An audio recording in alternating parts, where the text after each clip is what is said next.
Bismillahirrahmanirrahim. Assalamualaikum warahmatullahi wabarakatuh.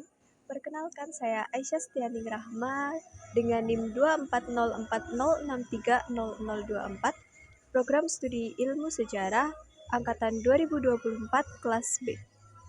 Pada kesempatan kali ini saya akan membuat video wawancara untuk memenuhi tugas ujian akhir semester mata kuliah kewarganegaraan.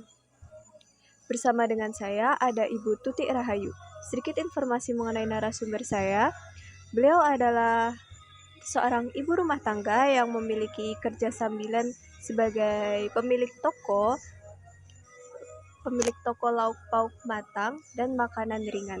Beliau adalah lulusan sekolah menengah pertama atau SMP.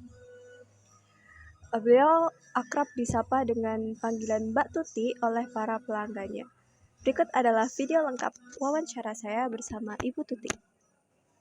Sakderengipun matur nuwun sampun bersedia diwawancara. Iki terkait tugas perkuliahan kewarganegaraan tentang demokrasi. Mungkin saged diceritakan dulu keseharian Mbak Tuti. Oh, kesehariannya? Nggih. Kesehariannya ya jadi ibu rumah tangga, ya mencuci, ya masak, ya itu jualan. Terus sambil ngomong cucu. Nah, ini kan bahas tentang demokrasi. Indonesia niku kan negara demokrasi yang dimana kekuasaan tertinggi niku berada di tangan rakyat. Nah, mungkin menurut Mbak Tuti, Indonesia sebagai negara demokrasi itu gimana?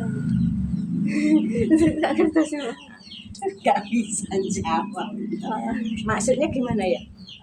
Mungkin demokrasi ini kan kebebasan berpendapat, kebebasan bersuara. Mungkin Indonesia tuh sudah kayak gitu belum? Oh, Indonesia, iya sudah. Terus mungkin bentuk demokrasi ini kan pemilu niku. Kan sing milih presiden niku rakyat. Ya. Nek Mbak Tuti sendiri memilih presiden atau menteri niku berdasarkan apanya? Visi misi atau apa? Berdasarkan ya apa ya?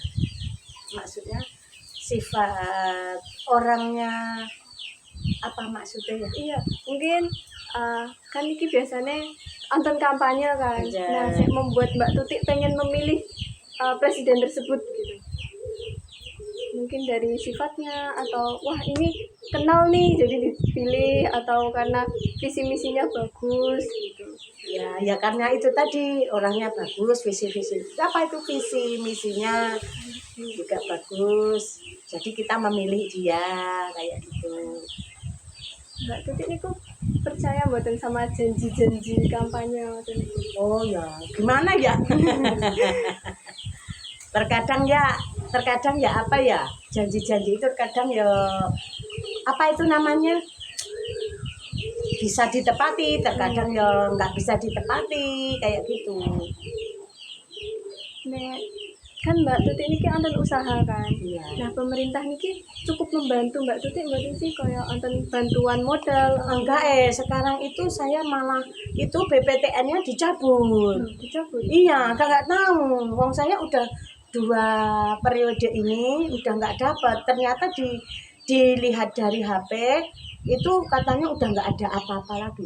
Udah semua tidak, BPNT tidak, PKH juga tidak, lansia ya belum ada, kok malah kejabut kayak gitu loh. Jadi saya itu kok merasa loh kok sekarang kok jadi kayak gini ya, kok maksudnya pamane ada pencabutan kok kudune iki dapat kok jadi nggak dapat kayak gitu loh maksudnya.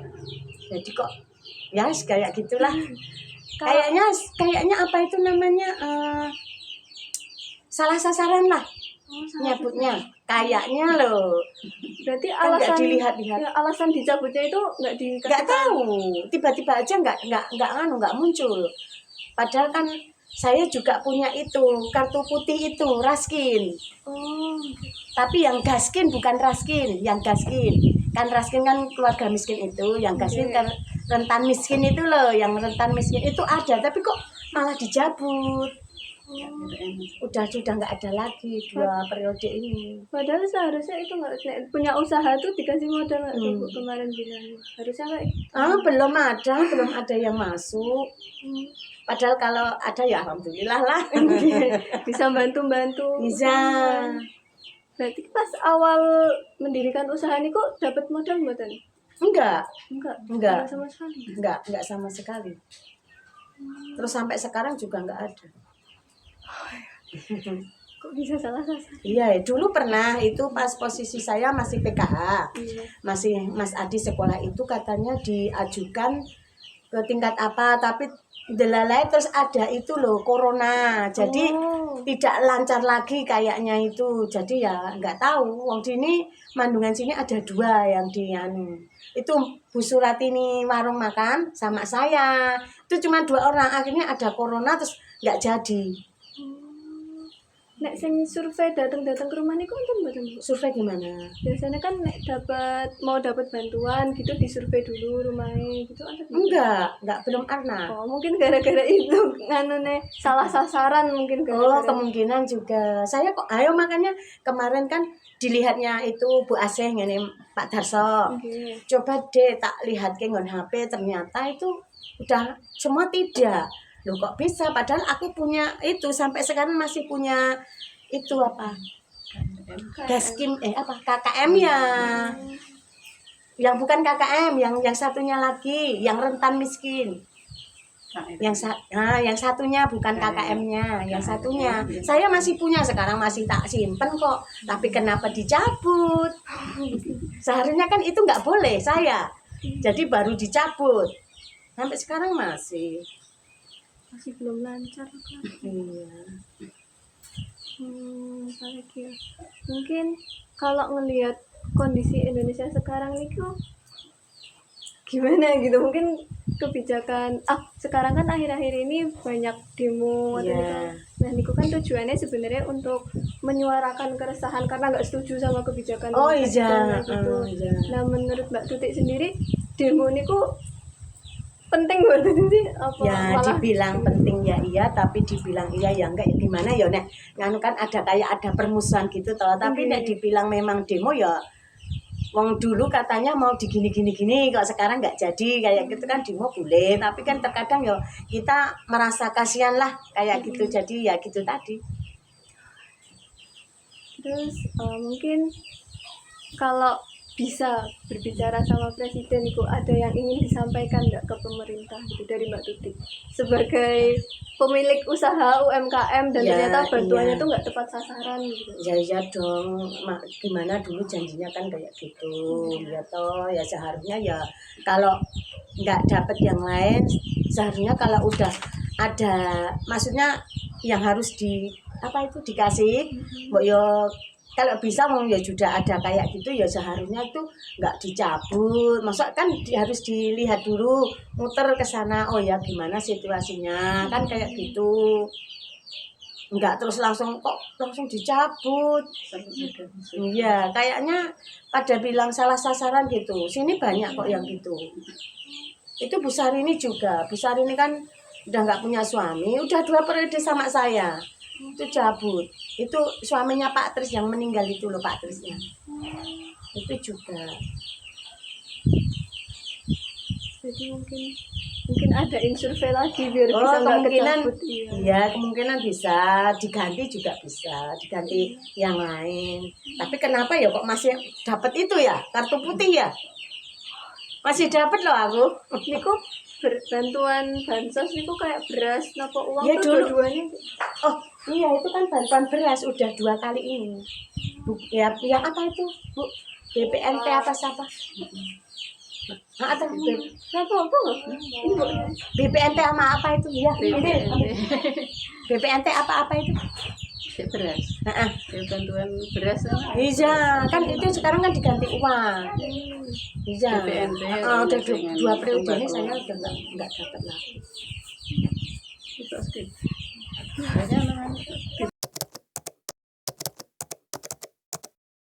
Baik, terima kasih. Itu tadi adalah video wawancara saya bersama Mbak Tuti. Sebelumnya saya mohon maaf karena video wawancara saya bersama narasumber terpotong. karena pada saat saya wawancara bersama Mbak Tuti masih membuka warungnya dan kebetulan ada pembeli sehingga mengharuskan videonya terpotong. Nah, selanjutnya saya akan memberikan sedikit penjelasan atau review atau berupa komentar terkait dari jawaban-jawaban yang telah diberikan oleh Mbak Tuti. Dimulai dari pertanyaan yang pertama, di sini saya mengajukan bagaimana Indonesia sebagai negara demokrasi menurut sudut pandang dari narasumber. Namun dari pertanyaan yang saya berikan, jawaban beliau adalah tidak mengetahui apa itu Indonesia sebagai negara demokrasi. Bukan hanya tidak mengetahui apa itu negara demokrasi, tetapi juga tidak mengetahui hak-hak apa saja yang dapat beliau miliki, yang dapat beliau dapatkan dari kebebasan berdemokrasi itu sendiri. Yang selanjutnya, pertanyaan yang kedua, pada pertanyaan ini Mbak Tuti sedikit tidak memahami maksud dari pertanyaan yang saya ajukan. Di sini saya mempertanyakan, ketika pemilu, kriteria seperti apa yang membuat Mbak Tuti memilih paslon tersebut? Di pertanyaan kedua ini, beliau menjawab dengan mengulangi pernyataan penjelas dari saya. Ia memilih presiden atau menteri berdasarkan visi misi dan sifat dari para paslon. Namun setelahnya, beliau tidak mengetahui bagaimana kinerja atau hasil kerja dari para pejabat yang telah terpilih, karena tidak mengetahui bagaimana cara memantau atau mengakses hasil kerja dari para pejabat terpilih tersebut. Selanjutnya, pada pertanyaan ketiga ini, saya menanyakan bagaimana keterlibatan pemerintah dalam membantu usaha UMKM yang ia miliki. Pada pernyataan ketiga ini, beliau mengungkapkan bahwa pemerintah masih sangat kurang dalam memberikan perhatian pada usaha mikro, kecil, dan menengah. Di sini beliau menceritakan keluhannya terkait bantuan dari pemerintah yang dianggapnya salah sasaran. Ia menceritakan sebelumnya ia adalah penerima bantuan BPNT yang kemudian dicabut secara tiba-tiba tanpa adanya kejelasan. Padahal, jika melihat kondisi keluarga Mbak Tuti, seharusnya keluarga beliau masih masuk dalam kategori keluarga penerima manfaat atau KPM.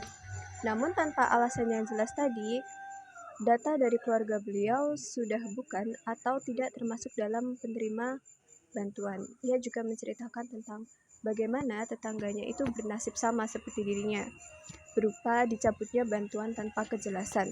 Padahal tetangganya sudah tidak memiliki kepala keluarga yang seharusnya menjadi perhatian pemerintah untuk memberikan bantuan sosial. Dan lebih lanjut terkait dengan pertanyaan ini, saya mempertanyakan apakah ada survei di kampung tersebut terkait siapa saja yang berhak menerima bantuan. Dan dari jawaban beliau memberikan fakta bahwa tidak adanya survei penerima bantuan membuat saya mempertanyakan bagaimana pemerintah itu memutuskan suatu keluarga layak untuk mendapatkan bantuan dan apa saja alasan yang membuat mereka mencabut daripada bantuan tersebut. Berdasarkan yang saya ketahui, masalah salah sasaran bantuan sosial ini memang sering terjadi di Indonesia gitu. Sependek pengetahuan saya, seharusnya pemerintah itu melakukan pengecekan atau update data masyarakat yang dilakukan secara berkala minimal 6 bulan sekali. Selanjutnya juga melibatkan pemerintah daerah. Namun berdasarkan wawancara saya dengan Mbak Tuti menjelaskan bahwa ia telah menanyakan alasan apa saja yang membuat bantuan beliau dicabut, dan fakta bahwa perangkat desa tersebut tidak mengetahui apa yang membuat bantuan tersebut dicabut. Seharusnya aparat desa atau tokoh masyarakat itu lebih mengetahui atau memahami kondisi warganya secara langsung. Namun aparat di desa tersebut tidak mengetahui mengapa itu bisa dicabut dan bahkan mengatakan kalau seharusnya itu tidak dicabut. Namun faktanya bantuan milik Mbak Tuti itu dicabut. Selanjutnya, untuk menghindari salah sasaran bantuan ini, seharusnya terdapat sistem pengaduan publik yang mudah diakses dan transparan. Mbak Tuti sempat menceritakan bahwa ia kesulitan mencari datanya yang sudah tidak menerima bantuan itu melalui internet atau media sosial. Karena rumitnya harus memasukkan nama, NIM, dan nama atau nick dalam suatu website. Seharusnya mekanisme aduan ini lebih dipermudah, baik itu secara offline dengan adanya posko atau secara online, dan harus responsif dan transparan. Dengan adanya transparan ini mengetahui bahwa apa saja yang membuat mereka sudah tidak lagi menerima bantuan tersebut. Pada pertanyaan yang keempat ini, saya menanyakan bagaimana pandangan narasumber terkait demo yang akhir-akhir ini terjadi di Indonesia, terutama di Yogyakarta. Menurut pandangan dari narasumber, beliau tidak sepenuhnya menolak, tetapi juga tidak sepenuhnya menerima adanya aksi demo ini. Menurut beliau, demo ini berguna untuk menyuarakan atau memantau atau bahkan menagih janji-janji yang diucapkan ketika kampanye dan kebijakan yang seharusnya berpihak pada rakyat. Namun, ia juga menyampaikan keresahannya bahwa terkadang demo ini dapat menimbulkan permusuhan atau perselisihan. Langsung masuk ke pertanyaan yang kelima. Di sini saya menanyakan apa harapan atau hal yang ingin disampaikan Mbak Tuti kepada pemerintah. Pada pernyataan kelima ini, Mbak Tuti berpesan kepada pemerintah untuk lebih memperhatikan masyarakat dan menepati janji-janji yang telah mereka sampaikan pada saat kampanye. Lebih lanjut terkait dengan bantuan yang ada di pertanyaan sebelumnya, Mbak Tuti ingin berpesan kepada pemerintah, terutama Kementerian Sosial, untuk lebih transparan. Mbak Tuti mengungkapkan demikian bukan karena ingin selalu mendapatkan bantuan sosial, tapi beliau ingin mengetahui secara jelas apa alasan suatu keluarga itu dapat termasuk sebagai penerima bantuan dan apa saja yang menyebabkan suatu keluarga tersebut dicabut dari penerima bantuan.